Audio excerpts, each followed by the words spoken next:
ជំរាបសួរក៏ដូចជាសួស្តីបងប្អូនទាំងអស់គ្នាចាថ្ងៃនេះនាងខ្ញុំមានទិញបានថៃពោបងណោះនេះថៃពោបងប្អូនល្អមែនតើអញ្ចឹងខ្ញុំនឹកឃើញស្លម្ជូរតកួនណាបងប្អូនម្ជូរគ្រឿងណាចាឬហើយគ្រឿងផ្សំរបស់យើងគឺខ្ញុំបានផ្សំឲ្យបងប្អូនដូចបងប្អូនបានដឹងអញ្ចឹងគ្រឿងខ្មែរយើងមានតែស្ក្រៃរំដេងល្មៀតជាមួយនឹងស្លឹកក្រូចសើចខ្ទឹមសអីអញ្ចឹងណាបងប្អូនហើយនឹងមានចាប្រហុកចិញ្ច្រាំរួចរាល់ហើយថ្ងៃនេះយើងពិសេសយើងមានក្រងបងប្អូនចាគឺមានក្រងរបស់យើងចាបងប្អូនតើឥឡូវយើងមកស្លម្ជូរគ្រឿងមួយខ្ញុំហើយស្លម្ជូរគ្រឿងត្រីគឺងាយបងប្អូនអត់មានអីពិបាកទេនេះខ្ញុំធ្វើត្រីស្អាតទេបងប្អូនគឺលាងជាមួយអំបិលច្បាច់ស្អាតហើយចាឥឡូវយើងប្រឡាក់គ្រឿងសិនណាបងប្អូនគឺយើងច្របល់គ្រឿងចាគ្រឿងខ្មែរយើងណាឈ្ងុយមែនតើបងប្អូនបុកខ្លួនឯងណាចាឥឡូវយើងដាក់ចូលទាំងអស់ទៅចាហើយក្រងខ្ញុំដាក់ដែរបងប្អូនពួកអីចាំពេលស្ទើរជូរស្ទើរអីអាហ្នឹងចាំយើងថែមថយជាមួយអំបិលថែមអញ្ចឹងណាចាឥឡូវយើងថែមគ្រឿងទេសរបស់យើងហ្នឹងបងប្អូនចាដាក់តាមចំណូលចិត្តម្ហូបមុខម្ហូបចាប្រចាំតាមផ្ទះអញ្ចឹងណាបងប្អូនតែយើងកុំដាក់គ្រឿងច្រើនពេកចាបើវាដិតពេកចានេះគឺប៊ីចេងមិនគឺស្ករបងប្អូនហើយខ្ញុំដាក់ចាទឹកត្រីបន្ថែមបន្តិចទៅតែខ្ញុំអត់ដាក់អំបិលទេព្រោះខ្ញុំខ្លាចវាប្រៃព្រោះយើងដាក់ប្រហុកហើយចាំស្ទើរអីចាំយើងថែមចាឥឡូវយើងច្របល់ត្រីឲ្យចូលចឹងចាំយើងដាក់បង្ងាស់តែម្ដងណា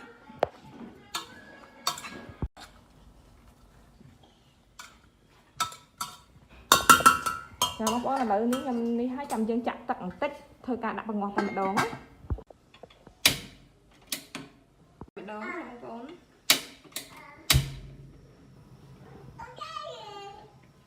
ចាឥឡូវបងប្អូនខ្ញុំថែមទឹកបន្តិចដើម្បីកុំឲ្យវាខ្លោចឲ្យត្រីរបស់យើងចូលជាតិល្អ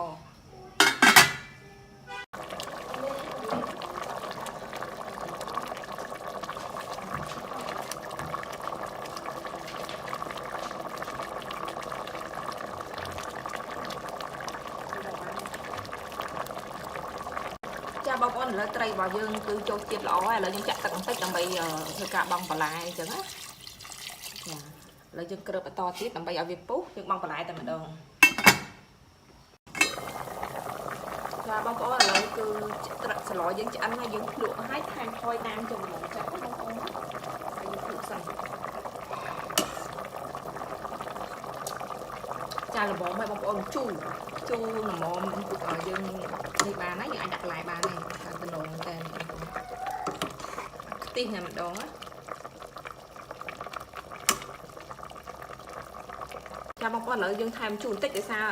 គ្រួសារខ្ញុំថាស្ទើរជូរ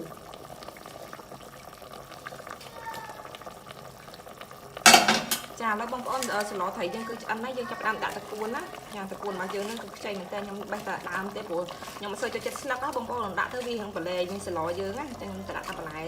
តែមកដើមតកួនតែមកពុះគឺឆ្អិនដូចបងបងប្អូនចំណងខ្លាំងមែនតើចាឥឡូវយើងទុកឲ្យវាសពូនបន្តិចសិនចាំបិទផ្ទះ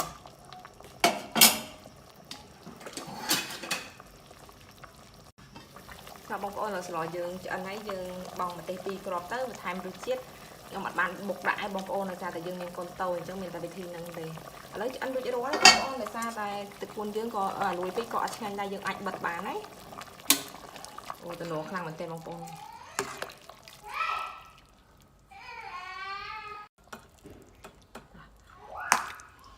ចុះស្លយើងឆ្អិនរួចរាល់ហើយបងប្អូននិយាយទៅដាក់ក្រងទៅឆ្ងាញ់មែនតើពេលយើងញ៉ាំប៉ះក្រងណាហ្នឹងហើយបងប្អូនសម្រាប់អ្នកចូលចិត្តបើអ្នកអត់ចូលចិត្តទេអ្នកខ្លះអត់ចេះញ៉ាំក៏អត់ដែរញ៉ាំអញ្ចឹងមិនបាច់ដាក់ទេប៉ុន្តែបើយើងស្លត្រីពោខ្លាញ់បែបនេះហ៎ហើយតកួនចិត្តទៀតអូគឺឆ្ងាញ់មែនតើបងប្អូនអស់បាយពីឆ្នាំងដែរមិនដឹងខ្លួន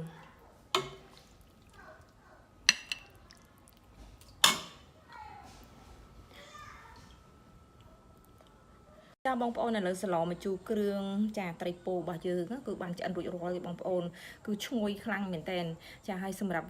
វីដេអូ